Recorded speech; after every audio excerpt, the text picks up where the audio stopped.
ఏంటంటే ఎందుకు ధనుంజయ అన్నని, కృష్ణమోహన్ అన్నని, మిథున్ రెడ్డి అన్నని, లేకపోతే మిథున్ రెడ్డి తమ్ముళ్ళే అన్న కాదు, చెవిరెడ్డి భాస్కర్ అన్నని, లేకపోతే ఇంకా చాలామంది తమ్ముళ్ళు అన్నలు ఉన్నారు కదా, వీళ్ళ దగ్గరికి ఎందుకు వెళ్ళడం? ఆ ప్రెమిసెస్ ఆ చుట్టుపక్కల కూడా ఎందుకు వెళ్ళడం లేదు? వీళ్ళందరూ చుట్టూ తిరిగి ప్రసన్న కుమార్ రెడ్డి, కాకాణి గోవర్ధన్ రెడ్డి, పిన్నెల్లి రామకృష్ణ ఇలాంటి వాళ్ళందరినీ పరామర్శించి ఇక్కడికి ఎందుకు వెళ్ళట్లేదు? సార్ వికే గారు, ముందుగా మీకు ప్యానెల్లో ఉన్న సభ్యులకి, ఏబిఎన్ ప్రేక్షకులకి నమస్తే అండి, హృదయపూర్వక నమస్కారాలండి. సార్ ఇప్పుడు మీరు చెప్పారండి, ఇప్పుడు జనరల్గా పిన్నెల్లి రామకృష్ణారెడ్డినో లేకపోతే మరొకనో ఈయన వెళ్ళి పరామర్శించినప్పుడు ఆ కేసులో ఈయన లేడండి. కానీ ఇక్కడ ఇప్పుడు మనం మాట్లాడుకుంటున్న ఈ లిక్కర్ కేసు ఏదైతే ఉందో దీనికి మెయిన్ సూత్రధారి, పాత్రధారులు అంటే వాళ్ళు కానీ సూత్రధారి జగన్ గారే అనే విషయం ఈ రోజున రాష్ట్ర ప్రజలందరూ మాట్లాడుకుంటున్న విషయం సార్. ఒకవేళ నిజంగా ఈయన కనుక వెళ్ళాలనుకుంటే, అంటే ఇది నా ఊహ చెప్తున్నానండి, వెళ్ళాలనుకుంటే ఖచ్చితంగా గవర్నమెంట్ దగ్గర పర్మిషన్ తీసుకోవాలి. నాకు సెక్యూరిటీ అరేంజ్ చేయండి, నేను రాజమండ్రి వెళ్తున్నాను మా సహచరులను కలవడానికి అంటారు. ఆయన అక్కడి నుంచి ఇక్కడ బయలుదేరి వచ్చేలోపు ఫార్మాలిటీస్ అన్నీ కంప్లీట్ చేసి అక్కడి నుంచే ఏ వీడియో కాన్ఫరెన్స్లో జడ్జి గారికి ప్రజెంట్ చేసి వెనక నుంచి ఒక్క తోపుతో వస్తే ఈయన కూడా రాజమండ్రి లోపలికి వెళ్ళిపోతాడేమో అని డౌట్ అయి ఉంటుంది. ఎందుకంటే ఈయన ప్రత్యేకంగా అరెస్ట్ చేయాలంటే మళ్ళీ ఈయన వెనకాతలు ఇప్పుడు ఏదో 18 లక్షల సైన్యాన్ని తయారు చేస్తున్నాడు, గంజాయి కుర్రాలు తయారు చేస్తుంది, అంతా చేస్తున్నాడు కాబట్టి అలా చేస్తారేమో అని ఆయన భయం అయి ఉండొచ్చండి. ఎందుకంటే ఇప్పుడు వరకు అన్ని చోట్లకి వెళ్ళి ఇక్కడికి వెళ్ళకపోవడానికి కారణం ఏంటంటే దీనికి ఉన్న తేడా ఒకటే అండి. ఇందులో మెయిన్ సూత్రధారి ఈయన కాబట్టి ఈయన వెళ్ళి అక్కడికి వెళ్తే ఒకవేళ పనుగా నన్ను కూడా వేస్తారేమో అని అనుకుని ఉండొచ్చు ఆయన. అయితే ఇంకో విషయం ఏంటంటే సార్, ఇప్పుడు ఈయన ఎందుకు గతంలో ఓన్లీ బాధితులను పరామర్శించాడు, ఇప్పుడు నేరస్తులను పరామర్శిస్తున్నాడు అని మీరు అడిగారు. సినిమాలు చూసే ప్రతి కామన్ వ్యక్తి కూడా తెలిసిపోతుంది సార్. ఎందుకంటే సినిమాలో ఒక 4 రౌడీలు రేప్ చేస్తారు, హీరో గారు వచ్చి 4 దాన్ని ఒక ఇద్దరిని హాస్పిటల్లో ఒక ఇద్దరిని జైల్లోనే పారేస్తారు.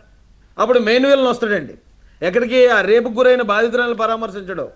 ఈ మెయిన్ విలన్ ఏం చేస్తాడు, ఆ జైల్లో ఉన్న ఈ రౌడీల్ని, హాస్పిటల్లో కట్లు కట్టించుకున్న వాళ్ళని పరామర్శిస్తాడు.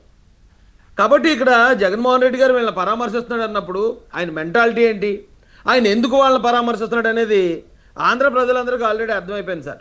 అయితే ఇదే సందర్భాన్ని చాలా సందర్భాలను మనం మాట్లాడడానికి పెద్దలు కొన్ని సామెతలు చేశారండి. దానిలో భాగంగా ఇప్పుడు ఈ సందర్భాన్ని మనం మాట్లాడాలంటే కనకపు సింహాసనమున అని ఒక సామెత ఉందండి. అంటే ఒక వ్యక్తి ఎలాంటి పరిస్థితుల్లో ఎంత పీక్ స్టేజ్లో ఉన్నా సరే అతని బుద్ధి మాత్రం మారదు అనడానికి ఆ సామెతని పెద్దలు ఉపయోగిస్తారు సార్.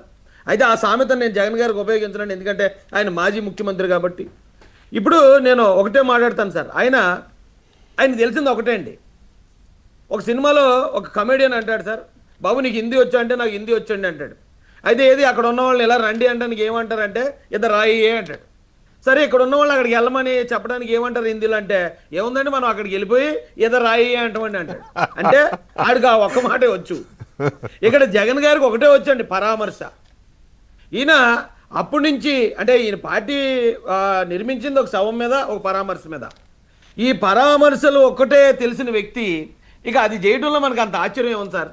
నిన్న కాక మొన్న మా అధినాయకుడు చంద్రబాబు నాయుడు గారు, అలాగే మా యువ నాయకుడు లోకేష్ గారు సింగపూర్ వెళ్ళి ఒక ఆయనేమో 36 మీటింగ్లు అటెండ్ చేశాడు, పెద్ద ఆయనేమో 26 మీటింగ్లు అటెండ్ చేశాడు. అది చేయగలడా జగన్ ఏం చేయగలడు? ఇక ప్రసన్న కుమార్ రెడ్డి దగ్గరికి వెళ్ళి అక్కడ ఇప్పుడు చంద్రబాబు నాయుడు గారు, లోకేష్ గారు సాధించుకొచ్చిన విజయాన్ని ఈ ప్రజలు ఎవరో మాట్లాడుకోకుండా ఇక్కడికి వెళ్ళేదో గలాట చేయడం వచ్చు. ఆ గలాట చేయడంతో పాటు చంద్రబాబు నాయుడు గారిని ఎప్పుడో ఏదో జరిగిందన్నట్టు మభ్యపెట్టే మాటలు మాట్లాడడం ద్వారా రేపు 2 రోజుల తర్వాత వచ్చే అన్నదాత కార్యక్రమాన్ని రైతుల అకౌంట్లో చంద్రబాబు నాయుడు గారి హామీ, ఆ హామీ ఏదైతే నెరవేర్చబోతున్నారో దాన్ని తప్పుదారి పట్టించడం వచ్చు. రేపు 15వ తారీఖు నుంచి ఉచిత బస్సు, దాన్ని తప్పుదారి పట్టించాలంటే ఇప్పుడు ఏం చేయాలి, ఇప్పుడు ఎలాంటి గొడవలు చేయాలి? అంతే తప్ప ఈయనగో నేను అభివృద్ధి చేశాను, చంద్రబాబు నాయుడు గారు మీరు ఎందుకు చేయలేదని అడిగే దమ్ముందా జగన్ రెడ్డికి? జగన్ రెడ్డి తెలిసిందల్లా ఒకటే. అయితే అందులో అలా చేస్తున్నాడు అన్నంత మాత్రాన అతను తెంగరోడుగా చూడకూడదండి. ఇతను చేసిన ప్రతి పని నేను డేట్లు చూశాను సార్. ఒకసారి మీరు గమనించండి, జనవరిలో నారా లోకేష్ గారు దావోస్ వెళ్ళారండి. ఈయనకి దావోస్ వెళ్ళడం చేత కాదు. దావోస్ వెళ్ళి ఆయన సాధించిన విజయాన్ని తప్పుదారి పట్టించాలంటే ఈయన ఏం చేయాలండి?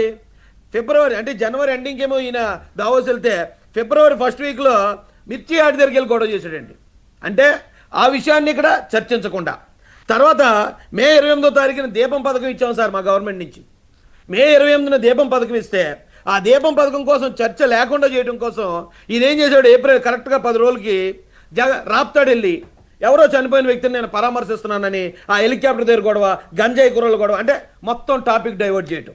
మీరు చాలా క్లియర్గా చూడండి సార్, జూన్ 11వ తారీఖున సుపరిపాలనలో తొలెడుగాని మేము కార్యక్రమం చేస్తే దాన్ని తప్పుదో పట్టించడానికి అదే 11వ తారీఖున ఎప్పుడో బెట్టింగ్లో చనిపోయిన ఒక వ్యక్తి గురించి ఆయన విగ్రహం పెడుతున్నాం మేము అని చెప్పి, లేదండి పొదిలి టొబాకో దగ్గరికి వెళ్ళి అక్కడ గొడవ చేశాడు సార్.